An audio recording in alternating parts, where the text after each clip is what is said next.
Muy, pero muy bienvenidos, bienvenidas a este espacio en el que nos encontramos dando seguimiento a esta materia de éticas para el acompañamiento humano espiritual en este diplomado de pastoral del acompañamiento espiritual.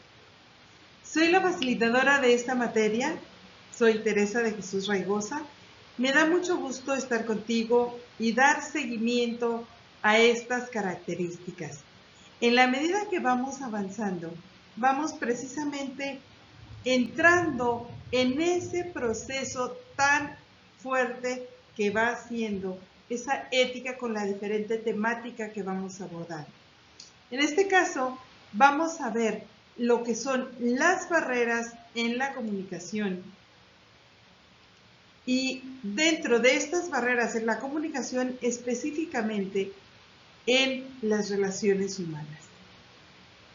Por lo tanto, mediante esta sesión vamos a encontrarnos con algunos planteamientos, algunos interrogantes, algunas formas de dar seguimiento, de comprender, de llegar a profundizar lo que son estos elementos, estos bloqueos que se van presentando en muchos momentos en nuestra comunicación y el trasfondo que a veces los produce.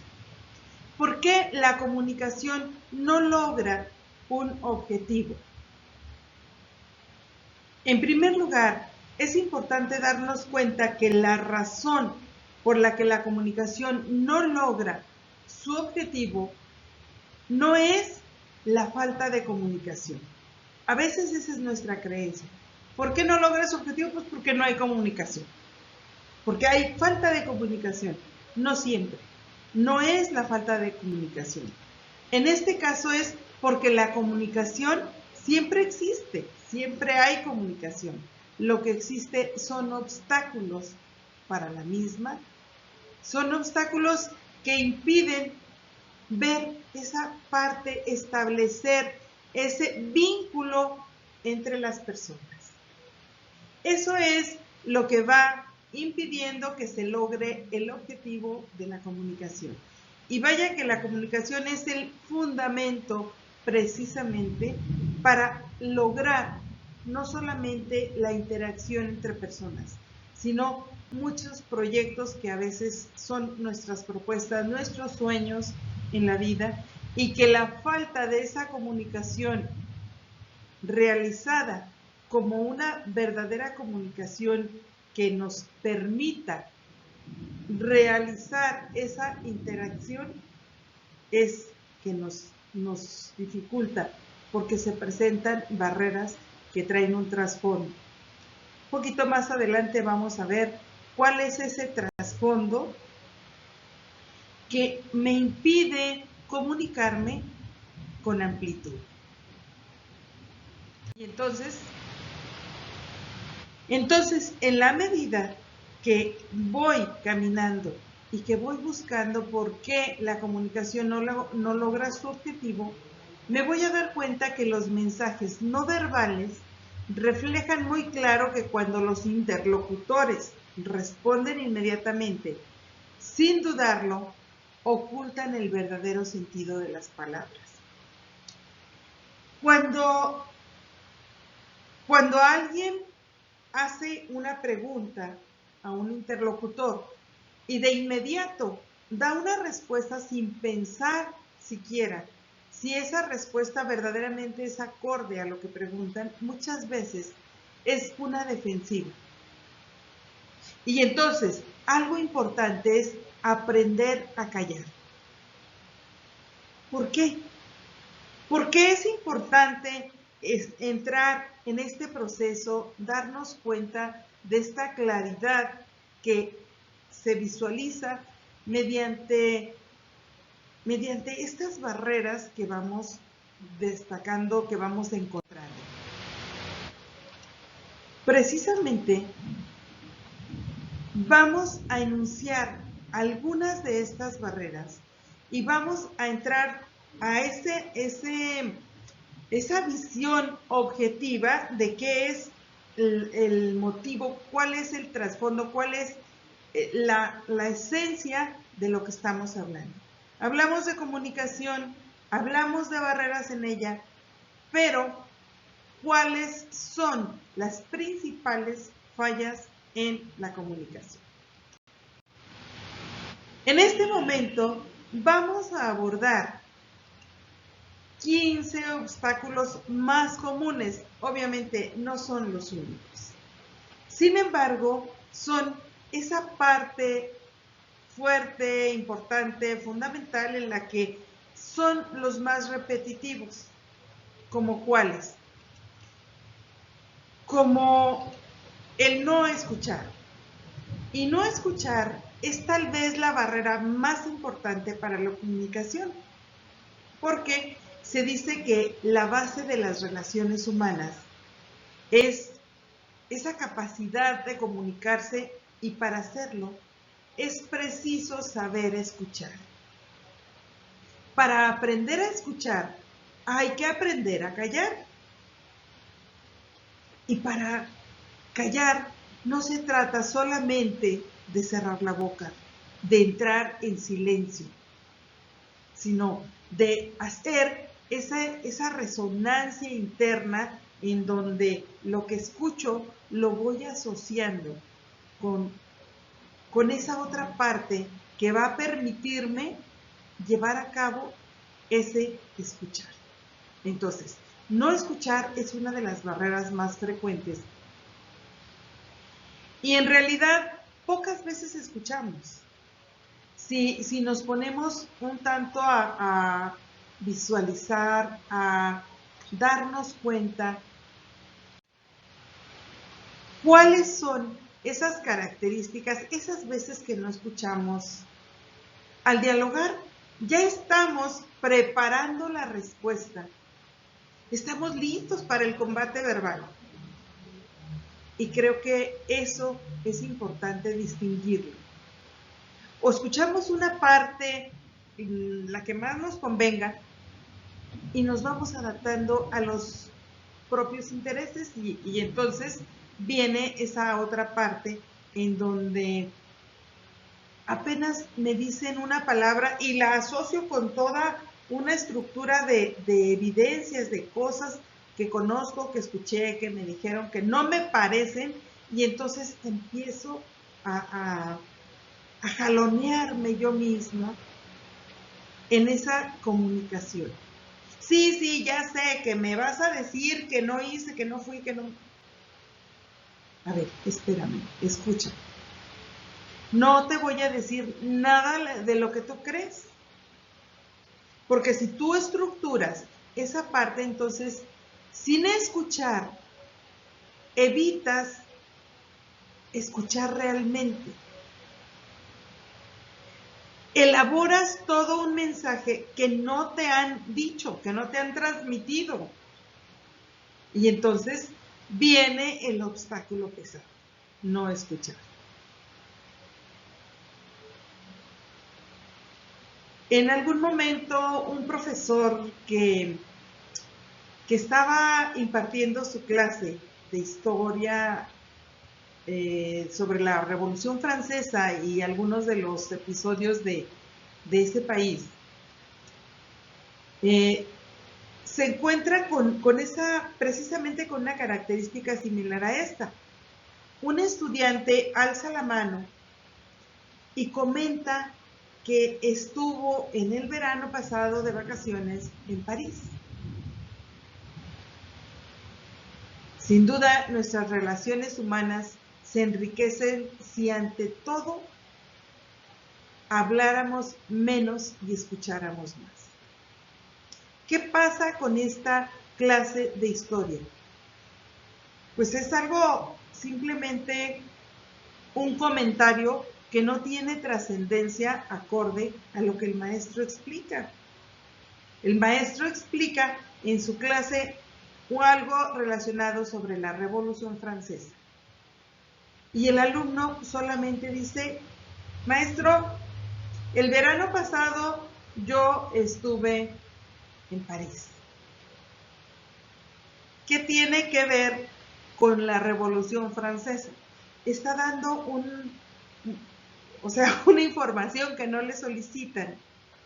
Y entonces, esas son parte de esas características que vamos a veces metiendo como en esa dificultad para encontrarnos verdaderamente con la esencia de lo que es escuchar. Entonces, esta es una de esas partes por las que no escuchar. Es uno de los obstáculos.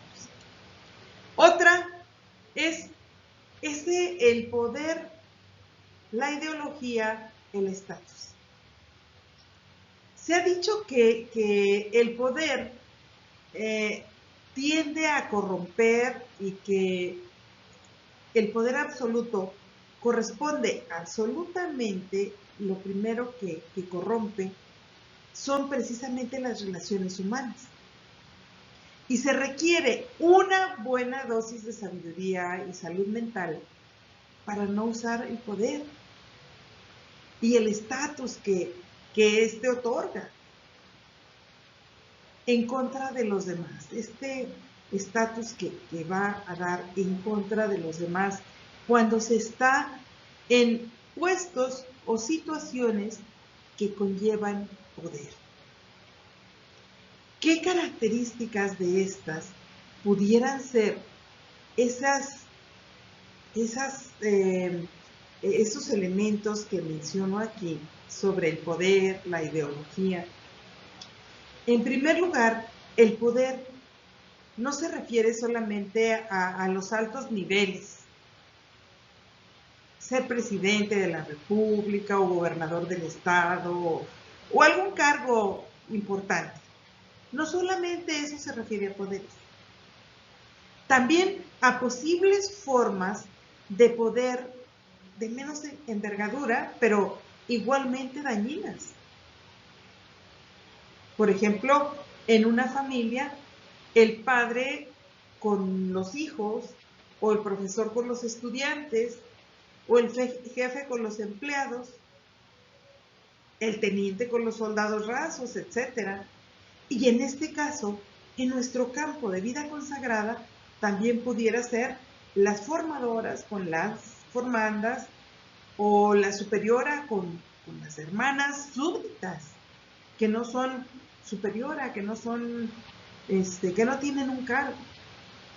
Eso es un estatus de poder. Y sin embargo, ¿qué es lo que queremos abordar con esta parte, con este estatus de poder?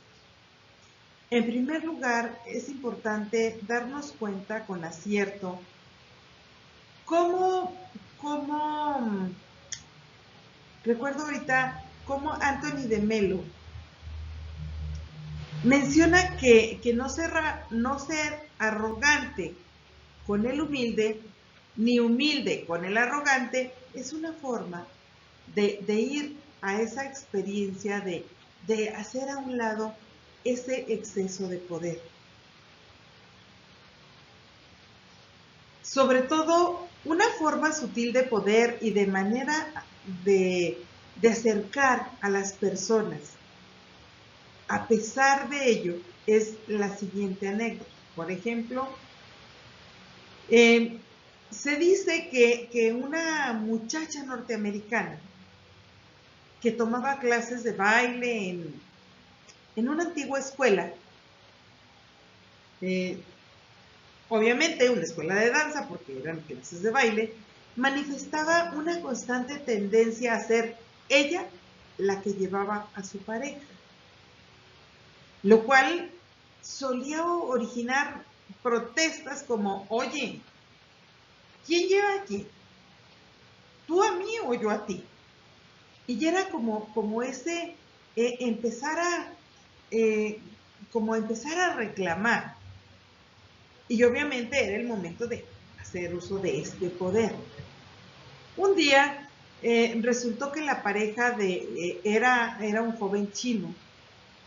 La pareja de esta chica era un joven chino, el cual, al poco empezar el baile, le susurró constantemente a la chica. ¿No suele ser más ventajoso, por lo general, el que a lo largo del proceso de la danza, la dama evite todo tipo de ideas preconcebidas acerca de la dirección en la que debe moverse la pareja. Y ya sabrán lo que significó el susurro al oído. Entonces, mientras la otra pareja le reclamaba y le decía, quién lleva a quién, cómo le vamos a hacer, y el baile y demás, esta otra pareja que bueno, en otro momento, pues, le tocó como pareja de baile un chino, y no reclamó de la misma manera, sino empezó a ver cuál era el estatus que le correspondía.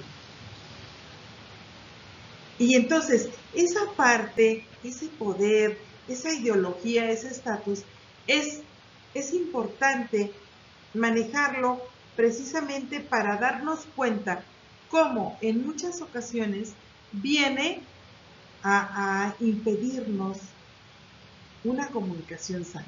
Y es uno de los obstáculos más comunes. Otro de esos obstáculos es prejuzgar, adivinar o suponer. ¿Y qué es lo que hacemos con estas características de prejuzgar, de adivinar o de suponer? Primero, prejuzgar, bueno, pues de antemano es juzgar antes de tiempo. Anticiparse a los hechos. No captar la realidad objetiva, sino la realidad neurótica cercada de esa parte, de eso que crea la mente. Y entonces es esa barrera que se va construyendo y no es precisamente lo más recomendable. Lo mismo es válido para el adivinar y el suponer.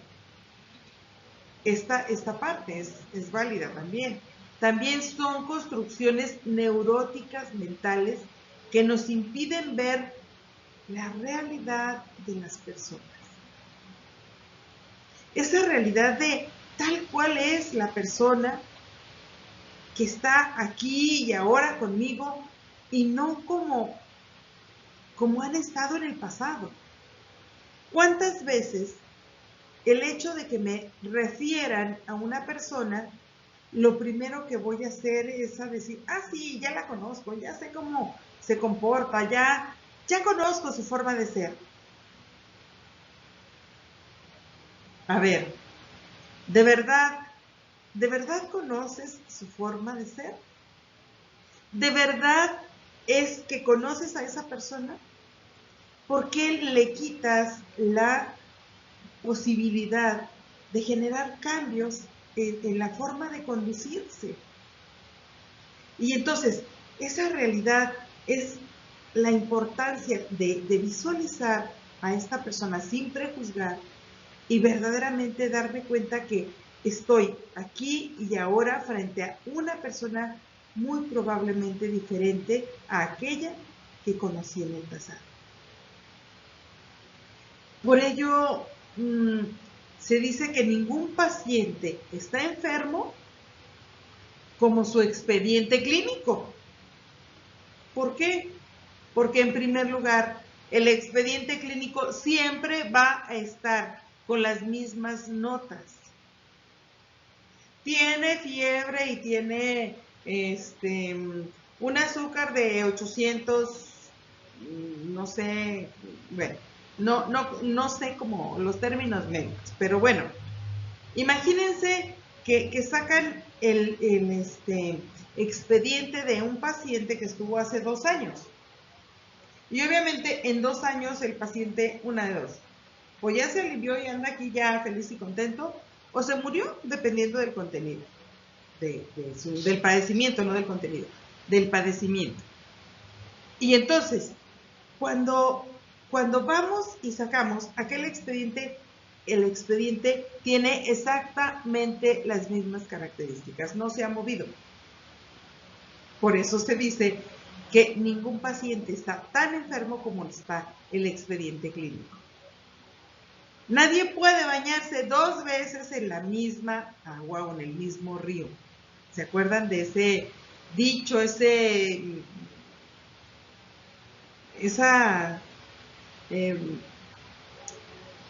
¿cómo se llama? Bueno, pues ese dicho, dejémoslo así, ese dicho de Heráclito, de cómo decía, nadie puede bañarse 2 veces en el mismo río. ¿Por qué? Porque el río es corriente y el agua no se regresa. Entonces, mientras yo me baño aquí con esta agua, el agua corre, se va y viene agua nueva.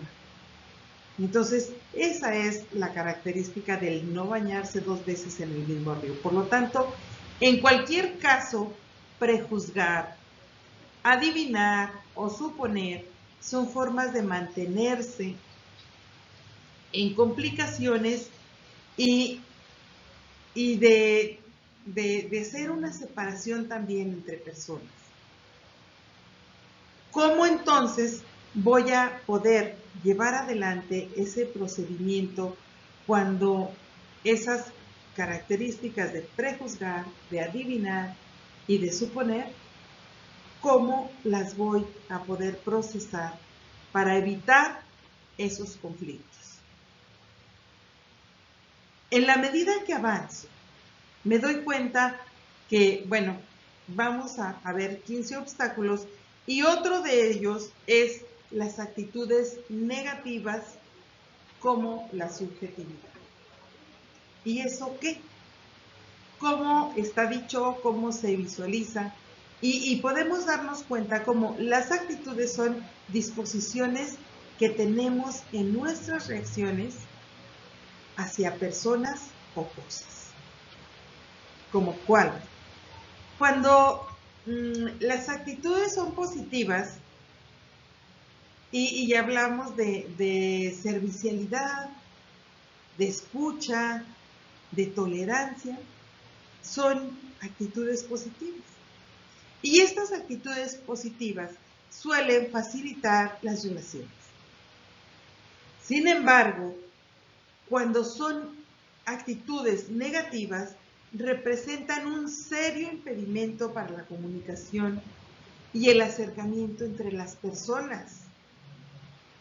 En estos casos, aparte de la limitante para las relaciones humanas, viene a visualizarse pues como son proyectivas de la persona misma que se comunica. ¿Por qué? Porque en la medida que se encuentra con la otra persona, va anticipándose a esas, a dar por hecho esas actitudes. Y si vemos, se van engarzando, por ejemplo, en las anteriores.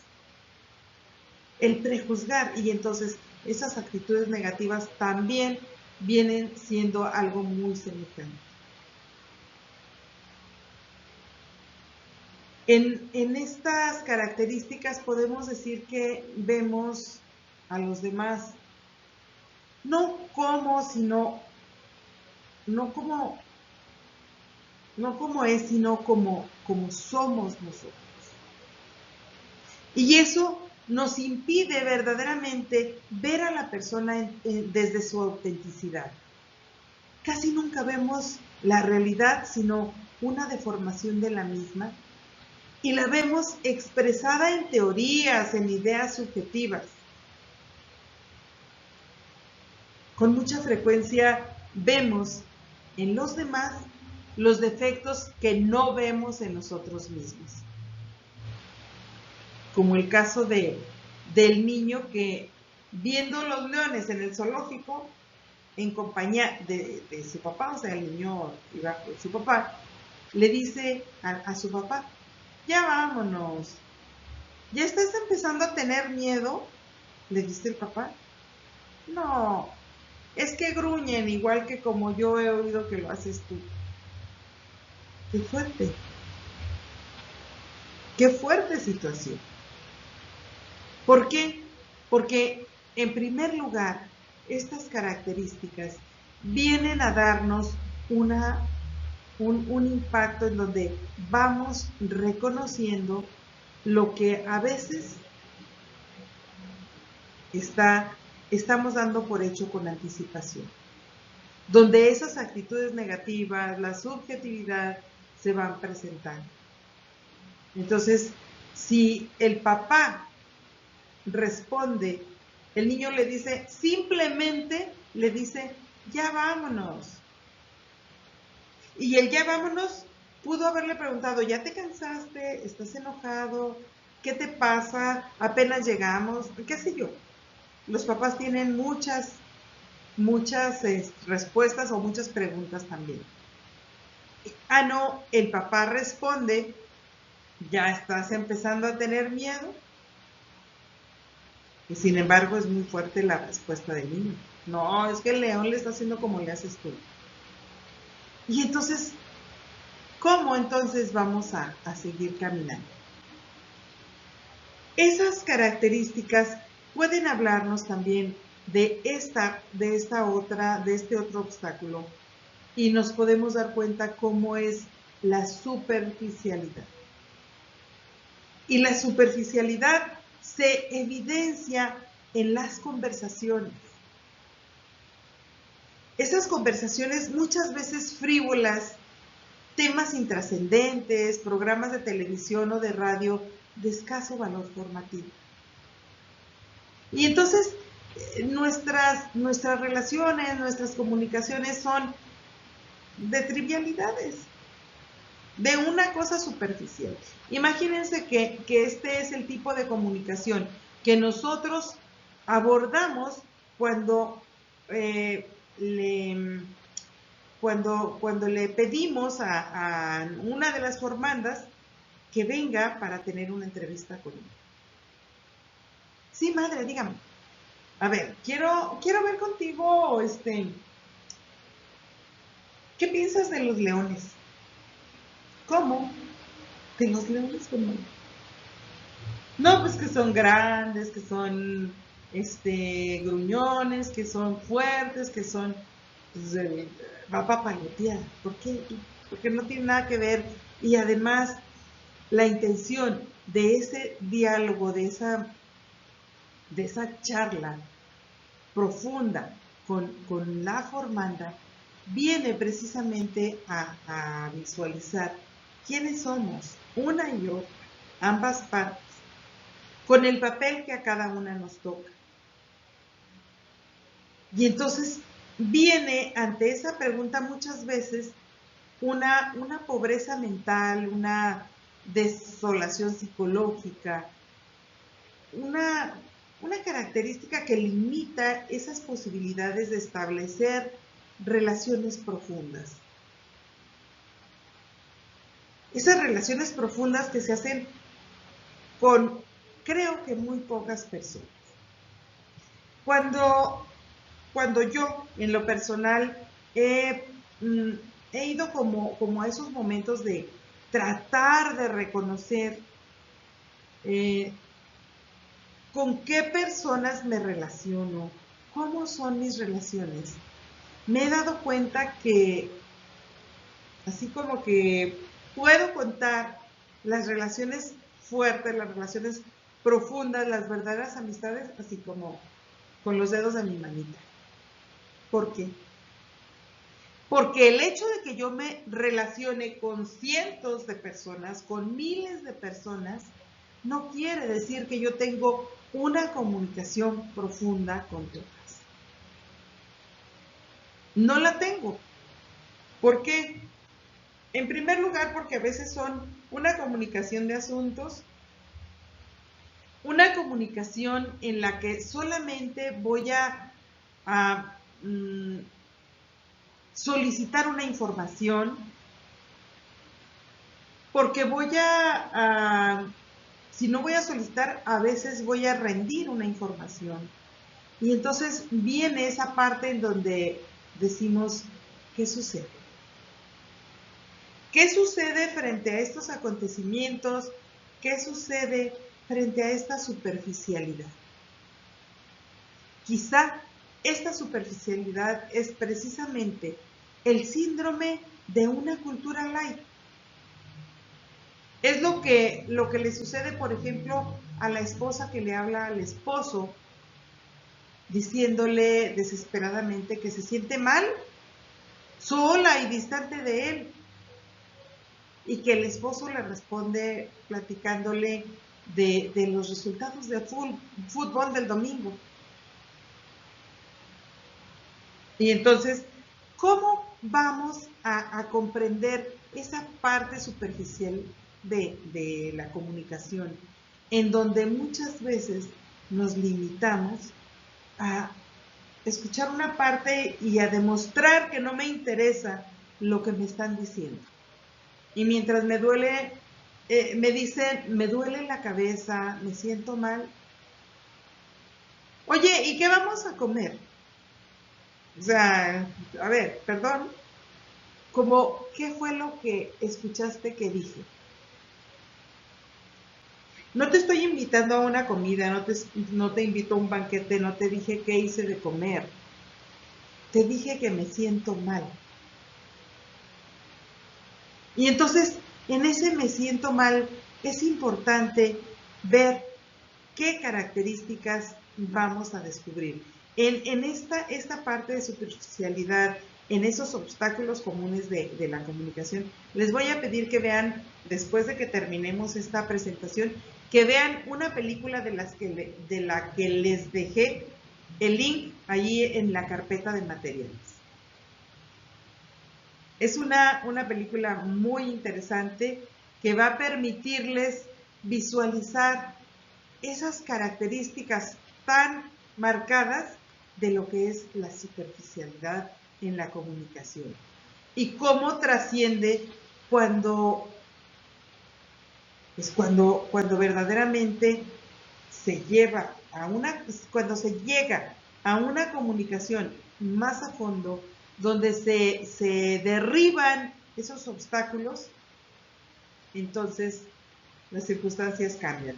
Pero creo que va a ser muy visible esa parte.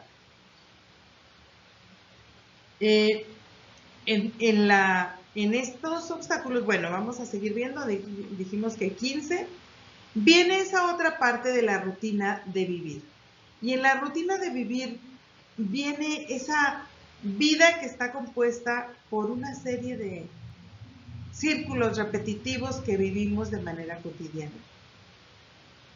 Un día, una semana, un mes, un año. Todos los días hay que levantarse, prepararse para salir, desayunarse, trabajar, comer, descansar, cenar, dormir. Círculo, círculo, círculo. Y todos los días lo mismo. Hay que llevar a los niños a la escuela, regresar con ellos, preparar la comida, lavar los trastes, lavar la ropa.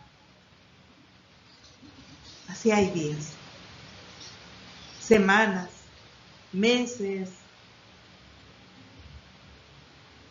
Esas múltiples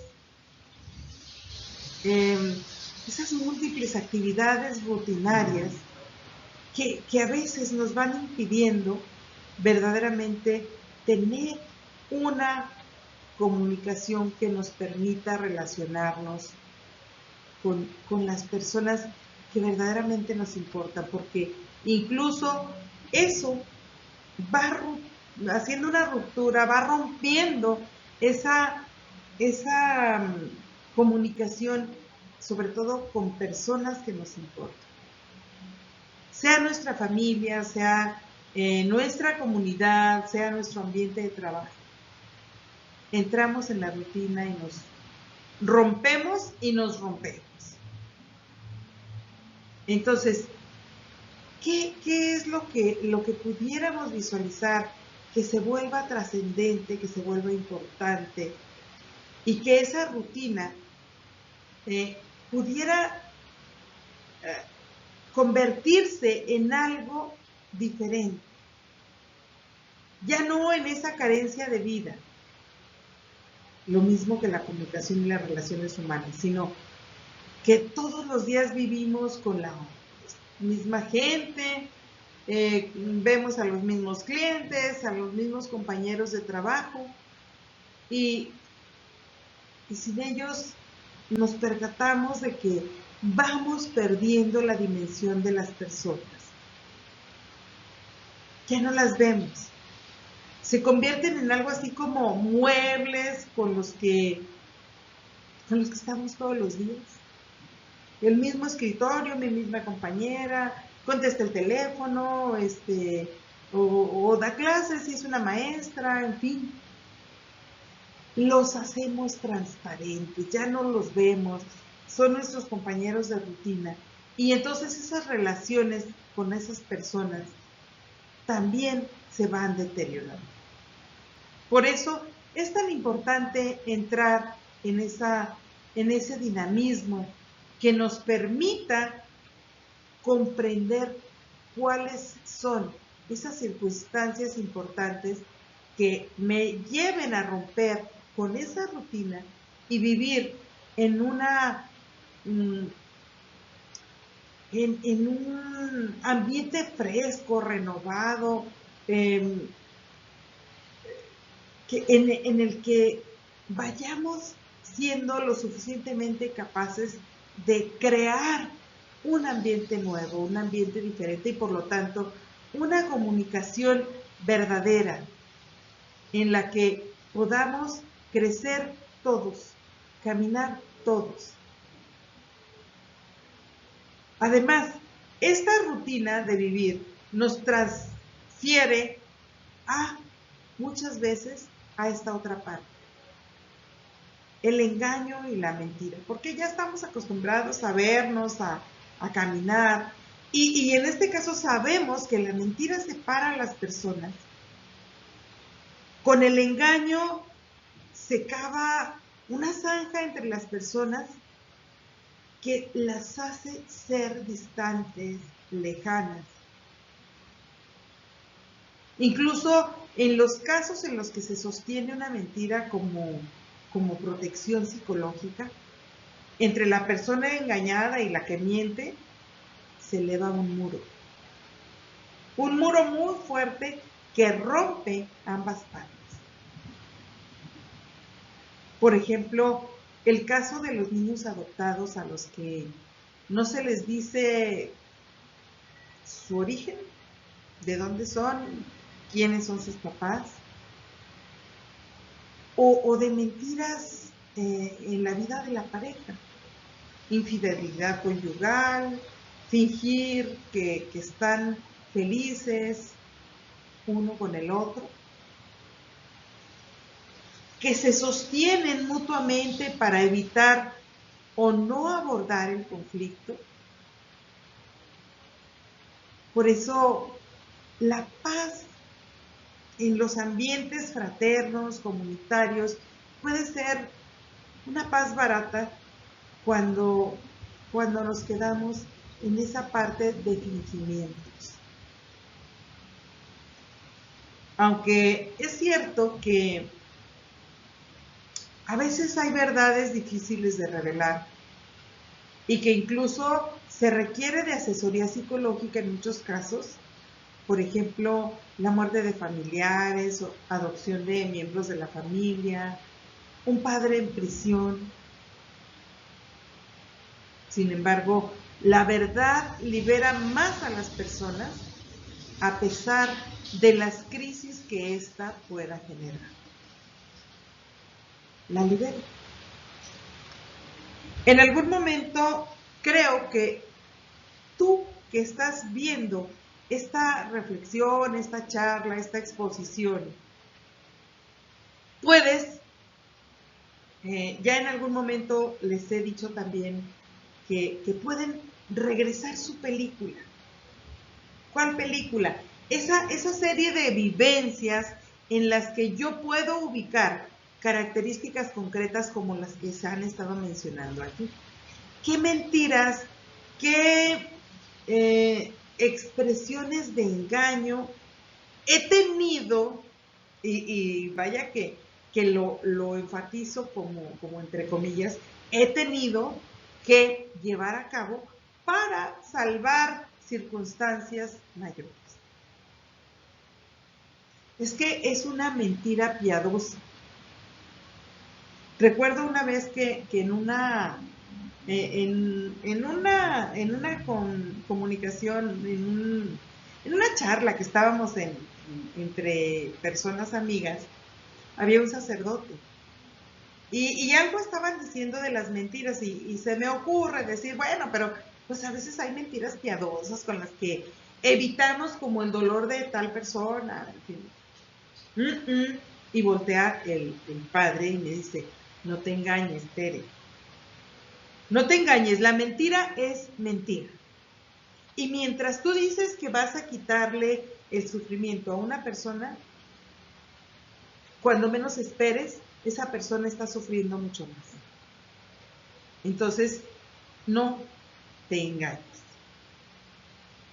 Y me quedé así como que, bueno, tienes razón. Entonces, creo que lo mejor es sin rodeos, de una forma sencilla, no agresiva, pero plantear la realidad como es.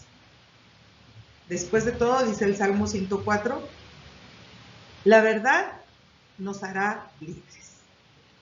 Entonces, seamos libres. Otro obstáculo, otra característica de estas que frenan la comunicación es precisamente el lenguaje. Recuerdo algún pequeño fragmento de ahí de algo que dice el libro de El Principito, de aquel autor Saint-Exupéry, algo así creo que se llama, y que su obra importante es El Principito. Y entonces dice en ese libro que el lenguaje es fuente de mal entendimiento. ¿Por qué el lenguaje es fuente de mal entendimiento? En primer lugar, hay que tener en cuenta que las palabras a menudo las convertimos en trampas para la comunicación. Y en virtud de no precisar lo que queremos decir, la intencionalidad de lo que decimos, o por no pedir a las personas mayor exactitud en las palabras, decimos lo que no queremos. Entonces, ¿cómo podemos en este caso llegar como a la concretez? Podemos citar algunos casos que suelen ser como tipo muletillas en las que queda la información ambigua. Y es cuestión de palabras. Por ejemplo,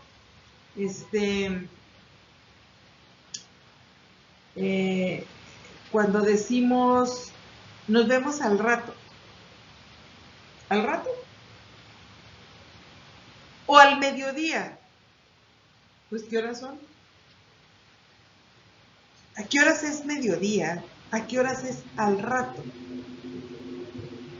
O aquella otra frase tan usada en diferentes momentos. Después te pago. Y dices, ¿después de qué? Págame ahorita, pues ahorita me estás pidiendo. O sea, después te pago. Luego vengo. ¿Luego? ¿Luego de qué? A ver cuándo se vienen a comer. En fin, veamos cómo este tipo de expresiones son expresiones que vamos utilizando y las vamos metiendo en esa comunicación a veces viciada. ¿Por qué no precisar o exigir precisión en esa comunicación? Ese precisar la comunicación nos ahorra malos entendidos y evita también la separación entre las personas y la pérdida de tiempo, porque mientras estamos adivinando qué nos quieren decir con aquella frase de Al rato vengo, a ver cuándo te vienes a comer, después te pago, luego vengo, al mediodía llego. A ver, regresa. ¿Al mediodía a qué horas? ¿A las 12, a la 1, a las 2? ¿A qué horas es mediodía para ti? Entonces, precisar esto nos deja como con mayor claridad y nos empezamos a quitar esos obstáculos comunes en la comunicación. Entonces, cuando vemos este caso con precisión, nos vemos al mediodía, ¿de acuerdo? Sí, pero ¿en dónde y a qué hora? En la puerta del correo a la 1 de la tarde. Perfecto, qué precisión. Llego ahí, a donde estamos quedando, después de una junta. O si no, ¿crees salir a tiempo de la junta para estar a la 1? Tienes razón, tal vez no. Hagamos una cosa. Si no llego a la 1:15, mejor nos vemos en mi casa. Me parece bien. De acuerdo. Entonces, ve cómo vamos depurando estas características que nos van llevando a precisar esa comunicación que va haciendo a un lado esos obstáculos tan viciados por nuestro lenguaje. Y entonces viene esas características en donde pues no nos queda otra cosa que ir dándonos cuenta que en la medida que avanzamos y que precisamos estas características de comunicación, nos vamos a encontrar con nuevos elementos y cosas o más libres o peores. Por ejemplo, otra característica es el miedo. Y yo creo que el miedo es uno de esos sentimientos llamados negativos, porque dentro de las relaciones humanas podemos darnos cuenta que el miedo se siente en situaciones cuando se va a realizar algo nuevo. O se siente cuando al encontrarse en un momento no habitual, desconocido, nos implica ansiedad y malestar difuso. Entonces, en estas características, en estas circunstancias, el miedo en las relaciones humanas se experimenta sobre todo en situaciones que implican el comunicarse de manera profunda con otra persona, en particular en el campo de los sentimientos. Vamos viendo cómo se procede con estas características y nos vamos limitando. Pensemos, por ejemplo, en una pareja o en una familia que con frecuencia se habla de cuestiones administrativas, políticas, deportivas o de trabajo en sí. Y la reparación del calentador para el pago del teléfono y el aumento de la colegiatura y la final del fútbol o el problema que hay en el trabajo. Obviamente todo esto son conversaciones inherentes a la vida familiar, de la que pues es preciso hablar también. El problema es que en ocasiones es el único medio, el único tema del que se habla y con frecuencia sobre situaciones comprometedoras. Como en el caso de en alguna pareja, por ejemplo, en su habitación antes de dormir, evitar hablar de lo que verdaderamente es importante. Y están a solas y pues ya nos vamos a dormir, pues que bien, volteaste para allá y para acá. Y entonces, en ese momento, es como ese momento de estar uno con el otro. Y evitan hablar de ellos, entonces en qué momento se van a expresar esos sentimientos, valga la redundancia, de lo que se siente, de lo que se piensa, de lo que suelen ser verdaderamente amenazantes en las personas que se sienten incómodas. Y sobre todo ante la posibilidad de expresarlos. Y justamente esto puede ser cuando están a solas. A veces son desorganizativos de la personalidad y a la vez desestructurados. Lo contrario de los pensamientos, por ejemplo, un mundo en el que nos movemos con suma facilidad y que se presenta en debates y discusiones y que sobre todo en el mundo occidental es un campo favorito entre personas intelectuales.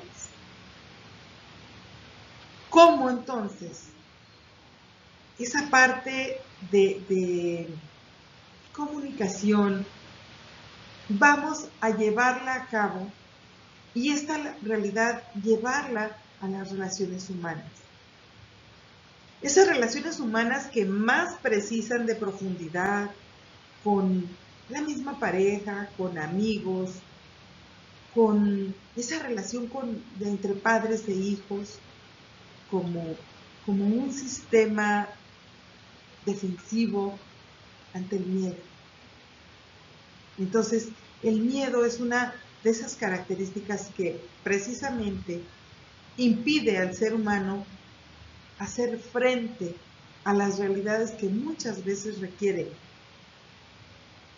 enfrentar precisamente para llegar a vivirse mucho más tranquilo, mucho más libre, mucho más en contacto y en comunicación con las personas que aman. Otra de estas características es la crítica destructiva. Y la crítica destructiva, de acuerdo con ese principio de las relaciones humanas, de que dar y recibir es lo mismo, la crítica destruye tanto al criticado como al que critica. Entonces, lo mismo es válido para los juicios de valor, es decir, para juzgar a las personas, es erigirse en juez del comportamiento de ellas, de esas personas, poniéndose por encima de ellas y en consecuencia valorándose como alguien mejor. Entonces, el decirle, fuiste un egoísta, eres un niño malo, te portaste mal, o sea, es aseverar circunstancias de una crítica destructiva que lastima, que hiere, que mata la confianza y el querer crecer de las personas. Se dice que los sentimientos unen a las personas, pero los juicios, en cambio, las separan. En efecto, no es lo mismo hablar en primera persona para dar su opinión. A mí no me gustó la comida, es un ejemplo, que juzgar o criticar dando por hecho lo que es más que una apreciación de algo. Por ejemplo, la comida es un asco. Y dices, bueno, creo que no era para tanto, pero bueno, bastaba con algo más sencillo. Si observamos todas estas reacciones ante las personas, cosas o circunstancias, es válido hablar en primera persona lo que es indiscutible, que señala algo de manera tajante y definitiva. No es lo mismo, a mí no me gustó la película, que decir la película no vale la pena. ¿Por qué? Porque bueno, una parte es mi percepción, es mi sensación, mi sentir, lo que yo me estoy dispuesta en ese momento a asumir, y lo que verdaderamente es la esencia del contenido de ese material. Entonces, igualmente, no se discute cuando se dice, no me gustó lo que me dijiste. Y cuando te digo, no me gustó lo que me dijiste después de que ya pasó no sé cuánto tiempo, y dice, pues, ¿qué te dije? Me acuerdo. A veces son reacciones que no prevemos porque simplemente son sensaciones del momento.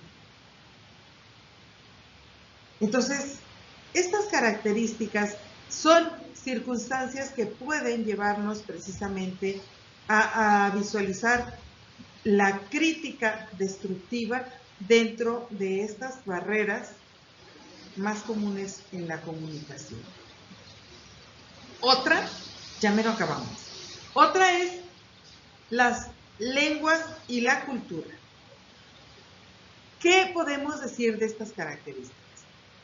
Las lenguas y la cultura, en primer lugar, las lenguas no son diferentes maneras de ver lo mismo o diferentes formas de expresar la misma realidad, sino diversas formas de realidad. Es decir, cada lengua es la expresión de una realidad diferente, una visión del mundo de acuerdo a la cultura a la que pertenece.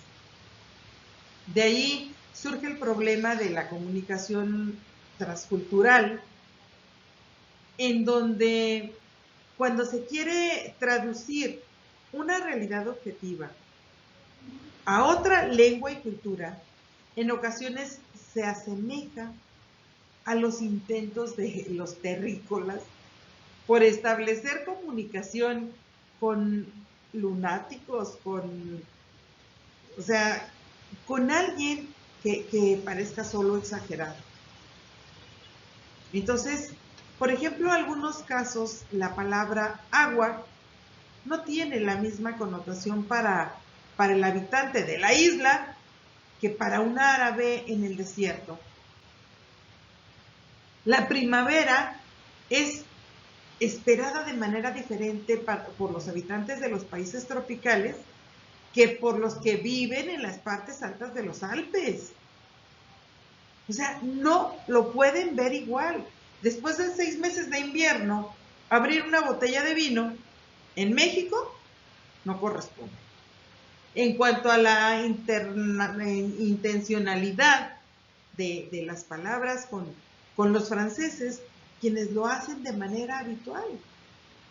Invitar a cenar en México puede hacerse simplemente añadiendo un plato más a la mesa con mucha familiaridad.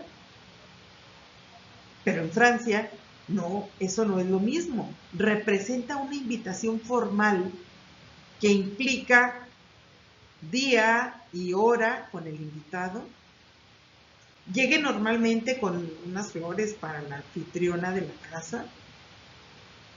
Y asimismo, el uso de la puerta de las oficinas varias de acuerdo con las culturas, como ya hemos estado viendo. Entonces, algunos países se acostumbra a abrir la puerta a otra persona y dejar a esta pasar primero.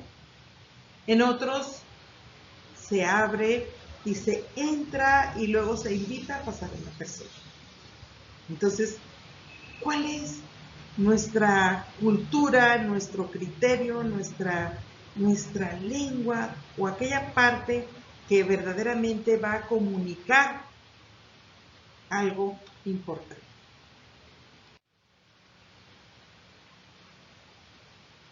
Y bueno, pues otra característica,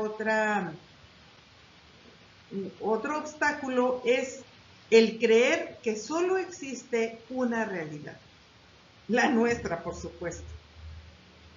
Entonces, lo mismo que hemos dicho respecto a la lengua y a la cultura, es válido para la percepción que cada uno tiene de la realidad transpersonal. Con esto me refiero a la visión de una determinada realidad que involucra a personas o grupos, por ejemplo, un problema visto por un patrón y un trabajador, por un esposo y una esposa, por la madre y el hijo, la nuera y la suegra, etc., viene a visualizarse en maneras totalmente diferentes. Y por ejemplo, desde la programación neurolingüística, se visualiza como nuestra particular y caprichosa manera de verla.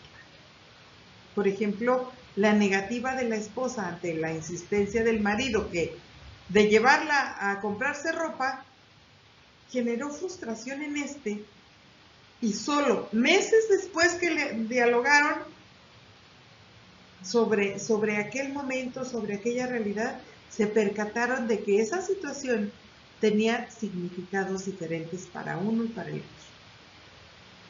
Para ella significaba: no quiero que gastes dinero en mí porque me hace falta. Y para él, ella no me necesita. Imagínense las diferencias de lo que implicó la negativa de la señora. Entonces, estas características van llevándonos a una puntualización de experiencias, a unas características con las que logramos ver cómo son esos obstáculos y que cada vez son más difíciles. Otra es la prisa, la impaciencia. ¿Cómo visualizamos esta característica o este obstáculo de la comunicación? Con frecuencia cometemos errores debidos a la prisa, al rápido, la impaciencia, es que me urge, es que córrele. Y entra de por medio esa impaciencia en las relaciones humanas. La falta de tiempo, el no dedicar el tiempo apropiado para nuestras relaciones, hace que interactuemos realizando nuestros diálogos o acuerdos sobre las rodillas. ¿Cómo es esta parte? Podríamos decir que de acuerdo a esta circunstancia está el caso del marido que por no llegar tarde al trabajo sale de casa sin despedirse y desde el coche le grita a la esposa. El resultado es fácil de adivinar. ¿Qué es lo que la esposa va a creer? Entonces, les cortaron la luz por la prisa. El no programarse de acuerdo a las necesidades, a lo que son las circunstancias de sus urgencias familiares, de aquellas características que son parte de lo que hay que tener como una instrucción sin asegurarse en escuchar realmente lo que está faltando. Entonces, por eso es tan importante, es tan necesario aprender a vivir sin prisa. Sin embargo, surge la pregunta, pero ¿es posible vivir sin prisa en un mundo tan acelerado e impactante e impaciente y tan presionado por todas las circunstancias? Sin duda debe ser posible. Para ello hay que ser consciente que proponérnoslo sería la meta para operar y lograr. Entonces, esta circunstancia viene precisamente a permitirnos que si es llevar a los niños a la escuela, es tomarte tu tiempo, es organizarlo. Si tienes que una cita, si quieres llegar a tu trabajo a tiempo, es, a ver, siéntate, respira, organiza tu día o tu semana y aquí puntualiza los tiempos. Entonces, el puntualizar esas necesidades va a permitir verdaderamente llegar a lo que realmente estás queriendo conseguir. Y el penúltimo de estos obstáculos es precisamente el modo de comunicarnos.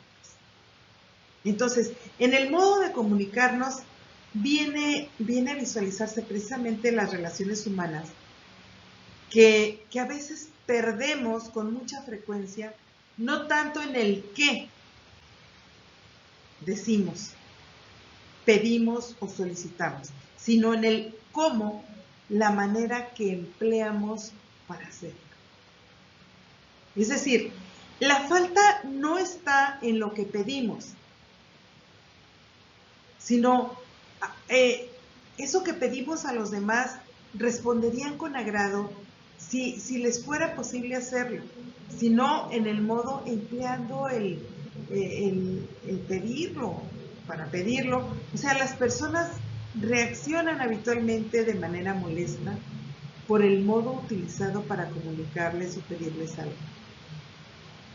Entonces, van dejando a un lado el qué. Por ejemplo, el salir de un salón de clases, el estudiante le dice a otro, llévame por favor a mi casa.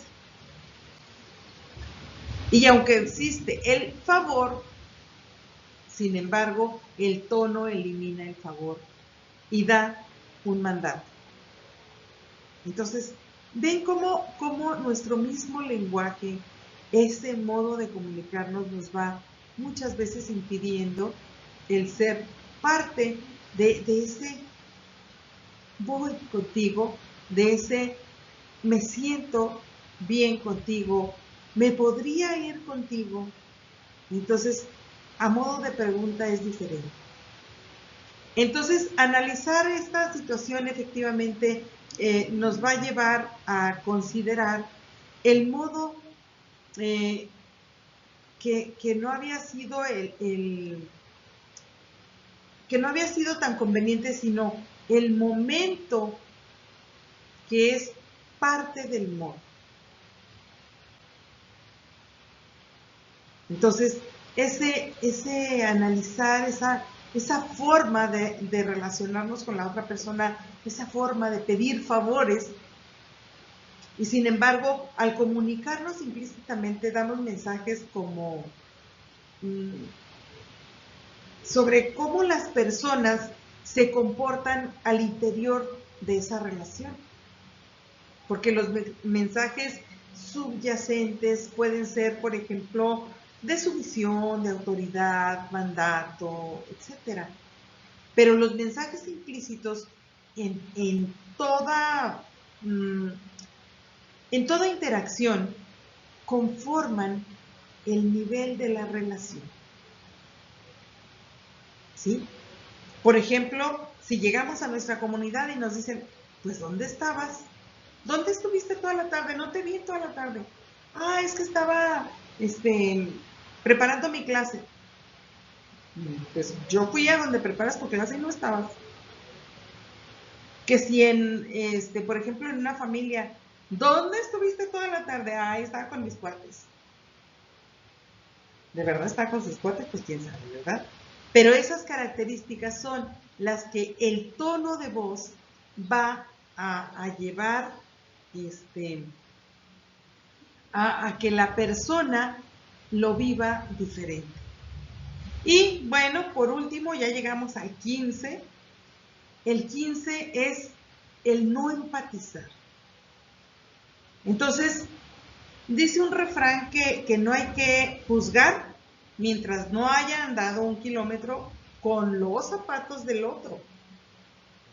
Entonces, si no he caminado con los zapatos del otro, no me voy a dar cuenta lo que le aprietan, lo que están rotos o qué sé yo, qué características tienen. Los refranes por algo son parte de esas relaciones, de ese caminar, de ese conducirnos. Entonces, es posible no entender si no estamos en esta parte empáticos, si estamos convertimos en obstáculo la empatía y no empatizamos con los demás, entonces es posible no entender, sino comprender a la persona en su situación. Cuando se logra la experiencia de la situación del otro, entonces surge la aceptación. Por ejemplo, cuando vamos a misa, algo tan simple como eso. Cuando vamos a misa, es caminar, caminar, caminar, caminar, pero aun cuando voy al lado de otra de mis hermanas, y pudiera ser lo mismo en esas circunstancias de familia, a lo mejor, vamos caminando muy rápido y llega el momento en el que la otra persona me dice, bájale tantito al acelerador, bájale, porque se me acabó el aire. ¿Qué pasa? Bueno, yo no me había dado cuenta, pero si la otra persona me dice claramente qué le está sucediendo, entonces, una, le bajo al acelerador. La otra, a lo mejor le voy a dar una respuesta y le voy a decir, oye, lo que pasa es que ve el reloj, estamos así como a punto de llegar como que ya no es la hora de llegada, ya llegamos a la mitad. Sí, pero ya no puedo caminar. Bueno, tienes razón. En este momento es más importante evitar que te vaya a dar un infarto por la falta de aire que por las prisas que llevamos, ¿verdad? Vamos cambiando de horario para la misa. Eso, bueno, es algo que creo que puede ser algo como muy, muy común en lo que vamos viviendo en la trivialidad de la vida. Entonces, estas características, a veces, cuando el ambiente está tenso, porque alguien en el ambiente, ya sea en una familia, ya sea entre compañeros de trabajo o en nuestra comunidad, estamos como en ese ambiente de cansancio, de tensión, y se hace un silencio. Hay ocasiones en las que se hace un silencio, que se percibe un silencio de paz, de tranquilidad, y otras veces es un silencio tenso. Un silencio que a veces va impidiendo esas relaciones precisamente. Y entonces, sin embargo, cuando llegamos a esa empatía y se trata de un ambiente de silencio y alguien expresa, ay, cansada, después de todo el maratón del día, qué bueno que llegué a esta silla en mi casa. Estuve sentado todo el día en la empresa, en la institución, en la escuela, en X. Pero sentarme en una silla en mi casa y expresarlo es una comunicación diferente. Deja de ser un obstáculo. Y bueno, pues dentro de estas características, yo les invito a que precisamente en este proceso de estas barreras, descubramos más a fondo cómo vamos a procesar esas barreras que es muy probable que nos lleguen de imprevisto. Y entonces, para ello, te invito a retomar elementos que en lo particular te dificultan la comunicación. Vuelvo a decirte, regresa a tu película. Esa película que son todo una gama, todo un abanico de experiencias que debes tener por ahí y que son precisamente las características que te van a favorecer para descubrir qué es, cómo es esa parte de avance, de crecimiento, de querer salir adelante. Entonces, entre las características de los elementos de la comunicación que te presenta la película del Príncipe de las Mareas, esa es la película que vas a ver ahorita enseguida, ¿Y qué afecta la comunicación en los diferentes momentos de diálogo de familia, de pareja, con el médico, en fin, en cada caso? Procura hacer un listado porque esto va a enriquecer mucho la profundización que podamos hacer con este trabajo. ¿Cuál es el fondo de tales obstáculos? Conforme vas viendo la trama, te vas a ir dando cuenta el porqué de esas barreras. ¿Y cómo no son esas barreras? ¿Qué camuflaje se emplea en algunas formas de expresión? ¿Qué observaciones haces en relación a la entrevista con la doctora del hermano de Savannah? Y ubica y reconoce los obstáculos que te impiden una verdadera y sana comunicación. O sea que ya después de que veas todo, a ti, ¿en qué te favorece? ¿Qué descubres? ¿Qué es el mejoramiento que te puedes otorgar a ti mismo? Desde esas características, pues vamos a caminar y vamos a vivir ese siguiente momento. Vayan por las palomitas. Nos vemos en un siguiente video, en un siguiente momento en el que vamos a profundizar. Y ahora vamos a ver la película. Hasta pronto.